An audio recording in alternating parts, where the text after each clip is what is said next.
Senate confirms Gabbard as Trump's Director of National Intelligence after Republicans fall in line. Now, this is currently, as of recording, the most recent confirmation of one of Trump's appointees, or nominees, I should say. Tulsi Gabbard was sworn in as Donald Trump's Director of National Intelligence on Wednesday, shortly after she was confirmed by the Senate, where Republicans who had initially questioned her experience and judgment fell in line behind her nomination. Gabbard is an unconventional pick to oversee and coordinate the country's 18 intelligence agencies. There's 18 intelligence agencies. That's a lot of intelligence agencies. Let me think. How many can I name off the top of my head? FBI, I think technically yes. CIA for sure. NSA for sure. That's it, right? Those are the only ones that, most people go for. Intelligence agents like the ATF, does that count? I mean, technically, yes, they're gathering intelligence on certain things, but I would generally think of them as like a policing agency. Same thing with the FBI, to be honest. They gather intelligence on, domestic entities, but I mostly consider them a policing agency. So 18 intelligence agencies. Yeah, you know what? Maybe having someone who's unconventional is not a bad move. Given her past comments sympathetic to Russia. Russiagate, Russiagate, Russia. She's a Russian agent. Everyone knows. All right, when Hillary Clinton says something, you can take it to the bank. It's definitely true. A meeting she held with now deposed Syrian President Bashar Assad and her previous support for government leaker Edward Snowden. Yes, Edward Snowden. Now, certainly unconventional, but again, this is the place we're at. We don't trust these institutions. We don't trust the intelligence agencies to actually, A, have our best interests at heart as Americans, but also, B, to tell us the truth. We don't believe them. So, it's understandable that someone like Edward Snowden, your Julian Assange, they are held up as far more paragons of truth-telling than the director of the CIA. A military veteran and former Democratic congresswoman from Hawaii, Gabbard was confirmed on Wednesday by a 52 to 48 vote. Now, the funny thing is, if you actually look at all the other confirmations, the majority of them are like giant majorities. They are confirmed by like 70 votes, 70 to 30. So these closer votes are actually more interesting because it does point towards a sort of like institutional opposition to some of these characters, which again is kind of what we wanted out of a Trump presidency. We wanted the tension. We wanted some people that would actually oppose institutions going on status quo as they have been, because obviously the majority of people felt that they were not served well by those institutions and the status quo as it existed. So they wanted to change. If you're getting this kind of friction, you're only passing by, 4 votes. That's probably a pretty good indicator that, you're on a decent track,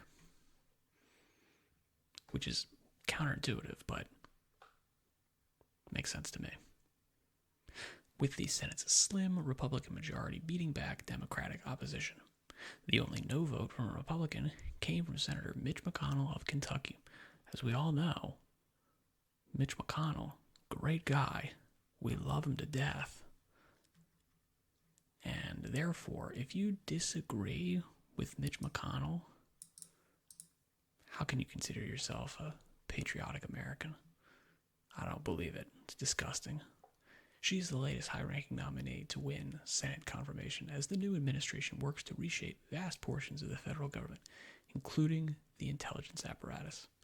Staffers of the CIA and other intelligence agencies have received buyout offers, while lawmakers and security experts have raised concern about Elon Musk and his Department of Government Efficiency accessing databases containing information about intelligence operations. How much information do we want the government to have about us?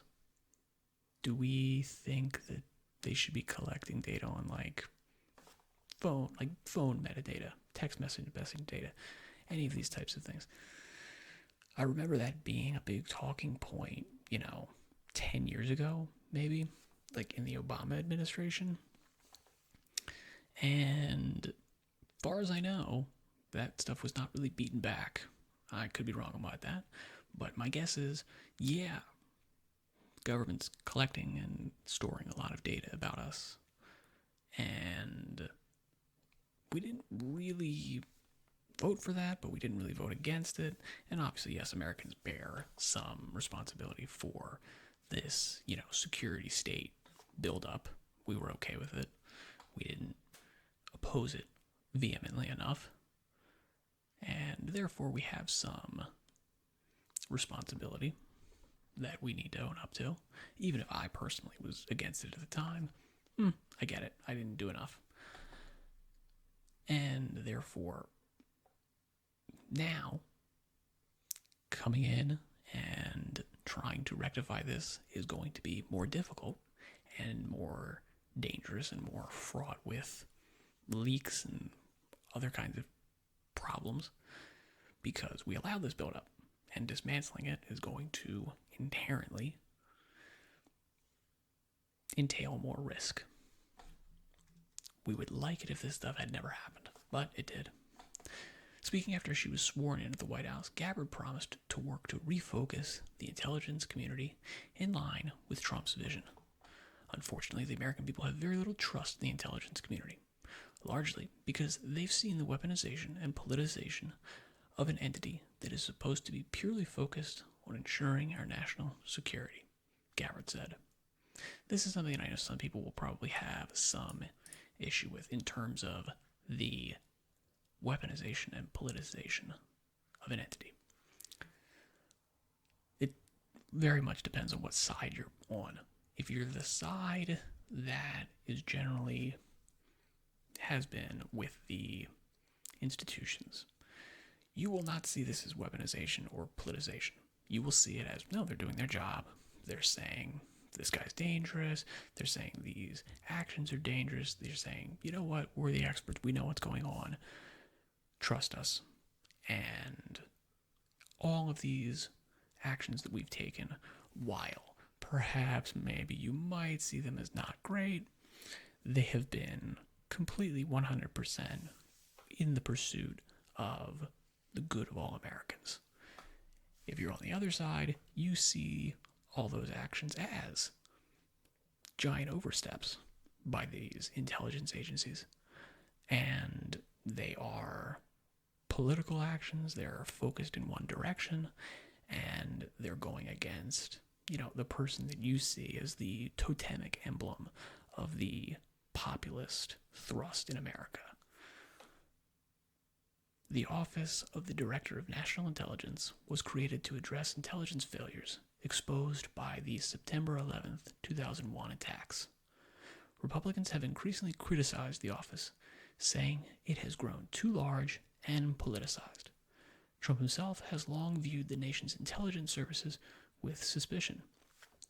Absolutely, this is a long-running theme of Trump, in which he famously basically didn't even use the CIA to gather all of his intelligence. He used a lot of third-party agencies. And again, maybe that was good, maybe that was bad. Certainly some people that have, were in the CIA and have come out. I know some people who are in the NSA, and they very much say, look, the people on the ground, the people that are doing the day-to-day grunt work, they are great at their job. They really care about doing a good job. But the people that move up are the people that are playing the politics as opposed to the intelligence game. And those are the people that are basically making the decisions of, okay, what to pursue, who to pursue, how to present this to the president, what to present to them. And they have their own worldview, and they also have their own interests that they're pursuing. And that does sometimes come at the cost of good intelligence work. GOP senators who had expressed concerns about Gabbard's stance on Snowden, Syria, and Russia said they were won over by her promise to refocus on the office's core missions, coordinating federal intelligence work and serving as the president's chief intelligence advisor.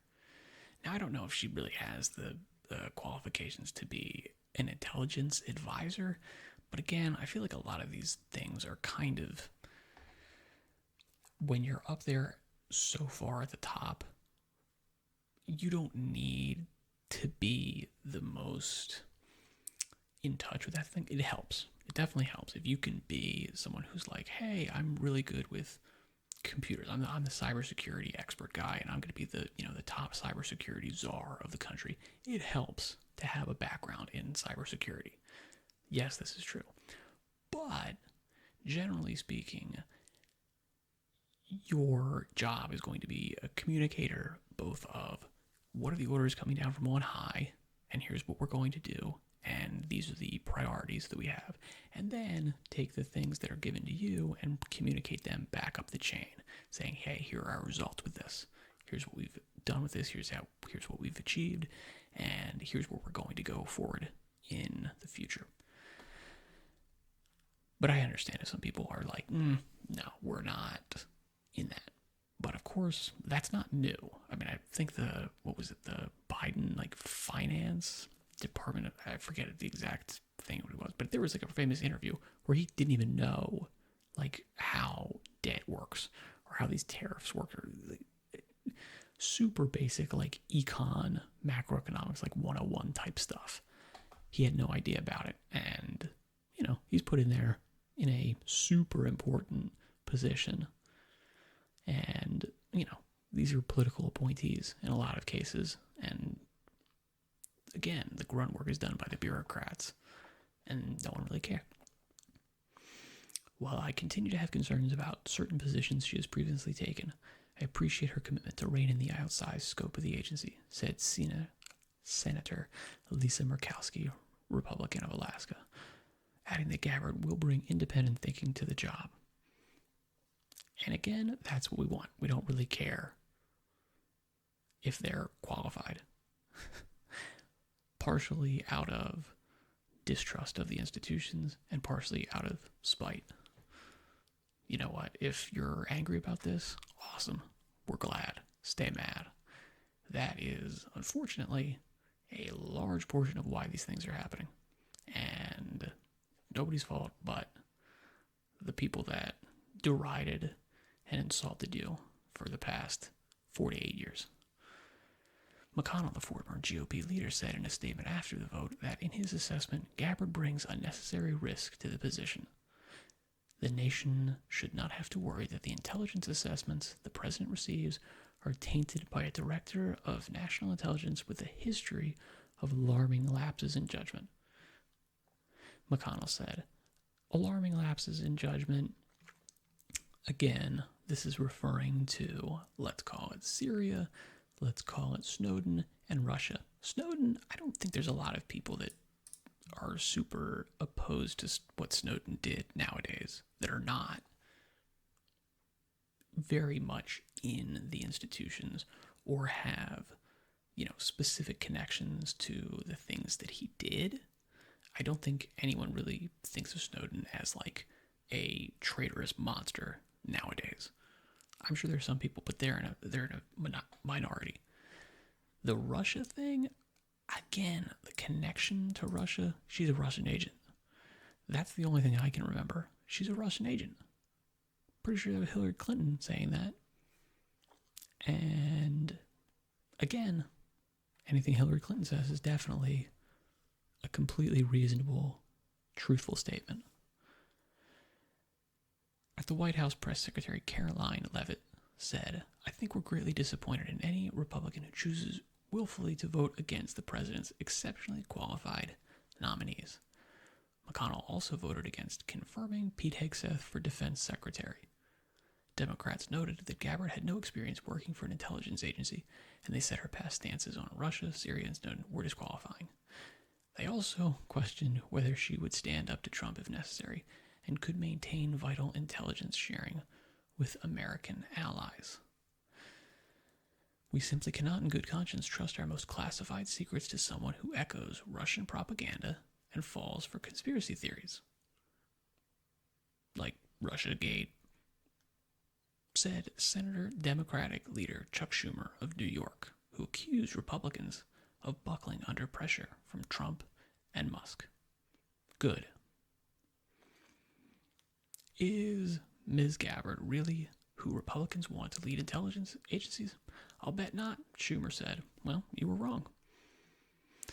Until GOP support fell into place, it was unclear whether Gabbard's nomination would succeed. Given the 53-47 split in the Senate, Gabbard needed virtually all Republicans to vote yes.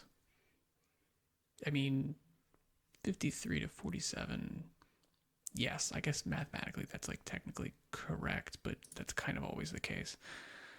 Trump's Make America Great Again base has pressured senators to support Trump's nominees. Wow. So the constituents are pressuring the representatives who are elected to represent their views into aligning with their views and their decisions. It doesn't sound democratic to me. It sounds insane. And Elon Musk, the president's ally, took to social media recently to brand Senator Todd Young, Republican of Indiana, as a deep state puppet. Young had raised concerns about Gabbard, but announced his support after speaking with Musk. The post was deleted after they spoke, and Musk later called Young an ally.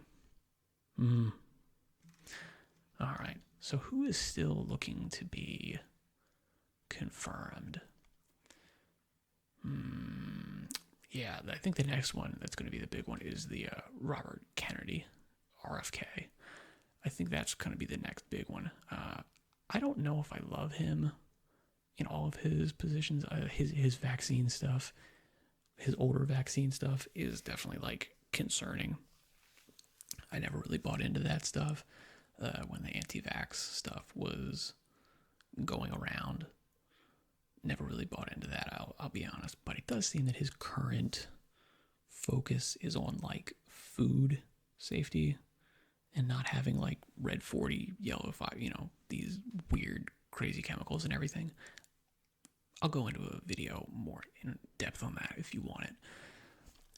But for right now, I shall say good luck in all your endeavors. Thank you for your time and attention. And I shall say farewell for now.